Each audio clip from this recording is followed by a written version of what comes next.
ओम नारायण नारायण नारायण नारायण। सब मित्रों को राम राम। सबका स्वागत है दोस्तों, कैसे हैं आप सब। तो दोस्तों आज 13 नवंबर दोपहर को बॉलीवुड ने, स्पेसिफिक कहा जाए तो मैडॉक फिल्म्स ने उनकी आने वाली फिल्म महाअवतार के फर्स्ट लुक पोस्टर को रिवील किया। उसके बाद से बहुत सारे मित्रों के कमेंट्स आए कि इस फिल्म पर मैं अपने विचार बताऊं, क्योंकि भगवान परशुराम जी के जीवन पर यह फिल्म आधारित होने वाली है, ऐसा बताया जा रहा है। दोपहर से सैकड़ों कमेंट्स आ चुके हैं आप सब मित्रों के। तो देखिए, विकी कौशल इस फिल्म में मुख्य भूमिका में होने वाले हैं और अभी से 2 वर्षों के बाद में, यानी 25 दिसंबर 2026 को तुलसी पूजन दिवस पर यह फिल्म थिएटर में रिलीज होगी। मैडॉक फिल्म्स की यह फिल्म है जिनका सुपरनेचुरल यूनिवर्स से सभी परिचित हैं, और अमर कौशिक इस फिल्म को डायरेक्ट करने वाले हैं, जो इससे पहले स्त्री, बाला, भेड़िया और स्त्री 2 इन जैसी फिल्मों को डायरेक्ट कर चुके हैं। तो वही महाअवतार को भी डायरेक्ट करने वाले हैं। अब देखिए, पौराणिक कथा पर बॉलीवुड फिल्म बनाने जा रहा है, तो इसके 2 प्रकार से इस फिल्म को बनाया जा सकता है। एक तो पूर्ण रूप से पौराणिक काल में ही कहानी को स्थित रख के उस प्रकार से फिल्म को बनाया जाए, या फिर जो मुख्य पात्र है वो आज के वर्तमान समय का होगा और फिर उसे भगवान परशुराम जी से प्रेरित दिखाया जाएगा, कुछ मेटाफोर्स का वगैरह यूज़ करके। भगवान परशुराम जी की जो अवतार लीला है उससे शायद वो पात्र प्रभावित होगा, या फिर उसके जैसे ही कुछ घटनाएं उस पात्र के जीवन में होती होंगी। मतलब इस प्रकार जो मुख्य पात्र है वो वर्तमान के समय में स्थित हो सकता है, और फिर किसी न किसी प्रकार से पौराणिक काल से उसे जुड़ा हुआ दिखाया जाएगा, या फिर बीच बीच में कुछ पौराणिक काल के फ्लैशबैक्स शायद दिखाए जा सकते हैं। जैसे कि कल्कि में आप देख लीजिए, कहानी तो डिस्टोपियन फ्यूचर में आधारित स्थित थी, परंतु बीच बीच में फिर कुछ महाभारत के कुछ ऐतिहासिक दृश्य उन्होंने दिखाए थे, या फिर पूर्ण रूप से ही एक पौराणिक फिल्म भी बनाई जा सकती है। अब जितना मैंने इस फिल्म के बारे में ऑनलाइन कुछ पढ़ा, तो एक इंडिया टुडे का आर्टिकल मेरे सामने खुला हुआ है जिसमें ये लिखा है कि set to be a large scale epic, Mahavatar aims to blend mythology with contemporary story telling. वर्तमान समय की स्टोरी टेलिंग और मैथोलॉजी, पौराणिक कथा को वे ब्लेंड जोड़कर एक साथ में हमारे सामने इस फिल्म को प्रस्तुत करने वाले हैं। कंटेम्प्रेरी स्टोरी टेलिंग, अब इसका हम क्या अर्थ समझे पता नहीं। मतलब केवल स्टोरी टेलिंग वर्तमान समय की है, या फिर वो पात्र भी वर्तमान समय में स्थित होगा और फिर कुछ फ्लैशबैक्स के माध्यम से केवल भगवान परशुराम जी की अवतार लीला को क्या दिखाया जाएगा, ये अभी तो हम नहीं कह सकते, क्योंकि अभी केवल पोस्टर सामने रिलीज हुआ है। हालांकि पोस्टर में विकी कौशल भगवान परशुराम जी के अवतार में ही हमें दिख रहे हैं। धोती पहनी हुई है, बड़ी बड़ी जटाएं हैं और क्रोधित बिल्कुल भाव उनका चेहरे पर दिख रहा है। देखिए, केवल पोस्टर की अगर मैं बात करूं तो विकी कौशल की कास्टिंग बिल्कुल परफेक्ट लग रही है, इसमें कोई संदेह नहीं है। जटाएं आदि, धोती तो वो लुक भी सही लग रहा है। परंतु ये जो मैडॉक फिल्म्स का नाम जुड़ा हुआ है, अमर कौशिक का जो नाम जुड़ा है, उससे मुझे थोड़ी सी घबराहट हो रही है, इतना ही मैं कहूँगा। सही पता नहीं क्या दिखाएंगे, क्योंकि आप देख लीजिए, अगर वर्तमान समय में कहानी स्थित हुई, या फिर कथित रूप से जो मॉडर्न डे एडप्टेशन कहा जाता है ना, रामायण महाभारत के भी कई सारे मॉडर्न डे एडप्टेशन हमने देखे हुए हैं। विशेषतः साहित्य के क्षेत्र में बहुत सारे ऐसे उपन्यास लिखे हुए हैं। किसी ने कर्ण के दृष्टिकोण से महाभारत लिख करके रखी है, किसी ने द्रौपदी के दृष्टिकोण से फेमिनिस्ट महाभारत लिख करके रखी है, किसी ने रामायण भी अलग अलग दृष्टिकोणों से लिख करके रखी है।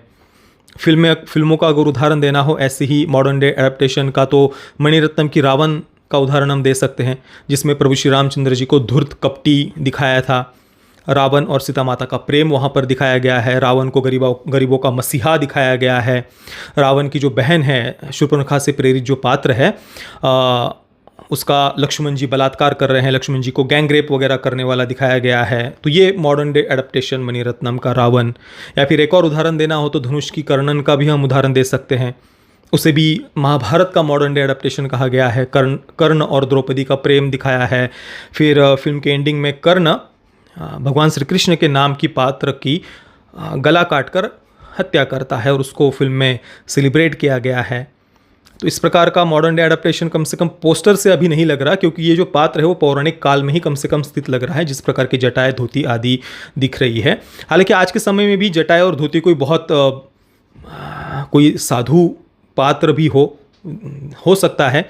चिरंजीवी है भगवान परशुराम, तो कहानी वर्तमान समय में भी स्थित हो सकती है, परंतु वो प्रस्तुत किस प्रकार से करते हैं भगवान परशुराम जी के अवतार लीला को, वो उसको लेकर के मन में काफ़ी सारे संदेह हैं, संशय हैं। क्योंकि देखिए, भगवान परशुराम जी को लेकर के भी जो वामपंथी है बहुत सारे प्रोपेगेंडा षड्यंत्र वगैरह फैलाते रहते हैं। 21 बार धरती को क्षत्रिय विहीन किया, इस बात को लेकर के भी हिंदुओं को जात पात में बांटने का प्रयास किया जाता है। क्योंकि जो पौराणिक कथा है उसके पीछे का मूल भाव क्या है, भावार्थ क्या है, वो समझने के लिए वो आध्यात्मिक पारंपरिक दृष्टिकोण भी तो होना चाहिए ना। आप अगर अभी के वामपंथी एलिट माइंडसेट से पौराणिक कथाओं की तरफ देखो तो आपके मन में और ज़्यादा संभ्रम उत्पन्न हो जाएंगे। जैसे कि पिता की आज्ञा से भगवान परशुराम जी ने अपनी ही माँ का शिरच्छेद किया था, रेणुका माता का। अब आज के किसी फेमिनिस्ट या वोक को वो कथा बता दो तो वो तो पता नहीं उसका क्या अर्थ निकाल लेगा।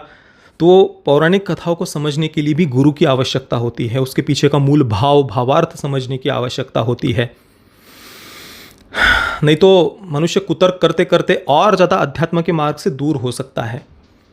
इसलिए पौराणिक कथाओं को कभी भी समझना हो तो संतों के चरणों में बैठकर ही समझने की आवश्यकता होती है।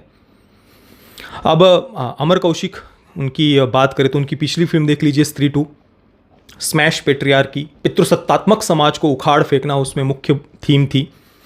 संस्कृति संस्कारों की बात करने वालों को सरकटे दानों की तरह फिल्म में प्रस्तुत किया गया है। जो पॉर्न फिल्मों के पोस्टर पर कालिक वगैरह पोत रहे हैं, मतलब सरकटे दानों से जब वो पोजेस्ट हो जाते हैं ना, उसके बाद गांव के लोग इस प्रकार से अश्लील फिल्मों के पोस्टर्स पर कालिक पोत रहे हैं, संस्कृति संस्कारों की रक्षा की बातें कर रहे हैं। और ये जो सरकटा दानव है वो जब महिला आधुनिक सोच वाली महिलाओं को, जैसे कि तमन्ना भाटिया का पात्र है जो आज की रात उस आइटम सॉन्ग पर डांस करता है उसको, या फिर इस फिल्म की शुरुआत में सिगरेट पी रही एक लड़की को, आधुनिक सोच वाली लड़की को सरकटा दानव उठा कर के ले जाता है। और उठा कर वो कहाँ लेके जा रहा है, एक जो दूसरा डायमेंशन उन्होंने जो दिखाया है ना, पैरेलल यूनिवर्स तो नहीं कह सकते, अलग डायमेंशन कह सकते हैं, तो वहाँ पर उन महिलाओं को उसने बंदी बना करके रखा है। और कैसे बंदी बना करके रखा है, उनका मुंडन कर दिया है और सफ़ेद साड़ी उसने पहना दी है। बिल्कुल वो वामपंथी डायरेक्टर दीपा मेहता है ना उसकी वाटर फिल्म, एक बहुत ही थर्ड क्लास प्रोपेगेंडा फिल्म, वही जो ब्रिटिशों ने झूठा इतिहास लिख करके रखा था हिंदुओं के कल्चरल जेनोसाइड के लिए, कि यहाँ पर कोई कथित सती कुप्रथा थी और यहाँ पर हिंदू समाज के लोग तो महिलाओं पर कितना अत्याचार अन्याय करते थे। विधवा महिलाओं तो उसको बस घाटों पर, भारत के घाटों पर हज़ारों महिलाओं को ऐसे ही अन्याय अत्याचार करने के लिए उन पर छोड़ दिया जाता था। और भारत के मतलब हिंदू संस्कृति के ग्रंथों में लिखा हुआ है कि भाई स्त्री को तो पति की मृत्यु के बाद में चिता पर चढ़ जाना चाहिए, जिसका कहीं पर भी कोई ऐसा कहीं पर किसी भी ग्रंथ में उल्लेख ही नहीं है। और भारत में कभी भी कोई सती कुप्रथा नहीं थी, पर ब्रिटिशों ने जो एक झूठा इतिहास लिख करके रखा है उसको लेकर बाद में फिर वामपंथियों ने बहुत सारा एट्रोसिटी लिटरेचर लिखा, बहुत सारी फिल्में, कहानियाँ, किताबें वगैरह लिखी, ताकि ब्रिटिशों ने जो झूठी बातें, मनगढ़ंत बातें हिंदुओं के कल्चरल जेनोसाइड के लिए लिखी थी, देवदासी कुप्रथा वगैरह जो कुछ भी, तो उसको और ज़्यादा हमारे अंदर बिठाने के लिए, आत्मग्लानि की भावना भरने के लिए बहुत सारे ऐसे साहित्य लिखा गया, फिल्में बनाई गई। तो बिल्कुल वो वाटर फिल्म की ही याद आ गई थी स्त्री 2 देखते समय, जब वो दूसरे डायमेंशन में महिलाओं को बिल्कुल मुंडन करके सफ़ेद वस्त्र पहनाकर बंदी बनाता है ना सरकटा दानव। और फिल्म में तो इस उल्लेख भी है कि 200 वर्ष पहले का समय का भी थोड़ा उल्लेख आता है कि सरकटे दानों को रोकेंगे नहीं तो 200 वर्ष पहले के समय में फिर से हम पहुंच सकते हैं, ऐसा ही कुछ संवाद था। शब्द इधर उधर हो तो मैं क्षमा चाहता हूं, पर कुल मिलाकर भाई काफ़ी प्रोग्रेसिव सोच है डायरेक्टर अमर कौशिक जी की। तो पता नहीं वो हमारे पौराणिक कथाओं के तरफ देखने का उनका दृष्टिकोण कैसा होगा, क्या वो उस आध्यात्मिक पारंपरिक दृष्टिकोण से पौराणिक कथाओं को समझ पाएंगे, क्या वैसा समझकर प्रस्तुत कर पाएंगे या नहीं कर पाएंगे, इसको लेकर के मन में थोड़ा संदेह है। बाकी तो एक और बात की जो चिंता होती है, बॉलीवुड ने पिछले 3-4 वर्षों में जो कुछ अच्छे विषयों को जो बर्बाद किया है ना, जैसे कि उदाहरण देना हो तो सम्राट पृथ्वीराज फिल्म का उदाहरण ले लीजिए। राष्ट्रवाद का भद्दा मजाक फिल्म में मेरी दृष्टि में तो उड़ाया गया था। सम्राट पृथ्वीराज हो, आदि पुरुष के बारे में तो कहना ही क्या। ब्रह्मास्त्र कितना बढ़िया सब्जेक्ट चुना था, क्या क्या हो सकता था, पर क्या दिखा दिया एंडिंग में, प्यार सबसे बड़ी ताकत है, गुरु आश्रम में जाकर के चुम्मा चाटी करो तो शक्तियाँ जग जाती है, गुरु आश्रम में जाकर के बॉलीवुड वालों की, मतलब गुरु आश्रम में जाकर के चुम्मा चाटी करके बॉलीवुड वालों की शक्तियाँ जगती है, बताओ। या उदाहरण देना तो गणपत का भी उदाहरण दे सकते हैं। गणपत में भी इन्होंने वही था ना, माइथोलॉजी को साथ में वो थोड़ा उन्होंने दिखाने वाले थे कि डिस्टोपियन फ्यूचर है, वहाँ पर जो हीरो है गणेश जी की शक्तियाँ उसमें भगवान गणपति की शक्तियों से शक्तियाँ उसमें हैं, और फिर वो लोगों को बचाने वाला है, एक अवतार के रूप में भविष्य में उसका जन्म होगा। इस प्रकार का कुछ वो दिखाने वाले थे, पर उन्होंने क्या बना करके रख दिया आप देख लीजिए, लिटरली भद्दा मजाक ही उड़ाया उन्होंने। अगर चाहते तो उस पर भी अच्छी फिल्म बन सकती थी। तो अच्छे अच्छे सब्जेक्ट्स का क्या हुआ है, बॉलीवुड ने क्या किया है वो हमने देखा, परंतु इतना अवश्य है कि मैडॉक फिल्म्स भले ही कितनी ही टॉक्सिक आइडियोलॉजी हो उनकी फिल्म की, कितनी ही डीपली प्रॉब्लमेटिक थीम हो फिल्म की, पर प्रेजेंटेशन कम से कम उनका अच्छा होता है। जैसे कि भेड़िया में भी देख लीजिए, कम्युनिस्ट विचारधारा पर ही फिल्म आधारित थी, पर प्रेजेंटेशन देखने वाले को तुरंत पता नहीं चलेगा कि वो फिल्म सटल वे में बातें बराबर मन में बिठा देती है, डायरेक्टली सामने मुंह पर ऐसा कुछ नहीं है। और फिल्म भी ओवरऑल टेक्निकली वेल मेड थी भेड़िया। स्त्री 2 के बारे में तो चर्चा हमने कर ही लिया, स्त्री 2 का हमारा रिव्यू देख लीजिए। ओवरऑल ऊपर से हॉरर कॉमेडी की दृष्टि से अगर आप देखेंगे तो ठीक ठाक फिल्म थी।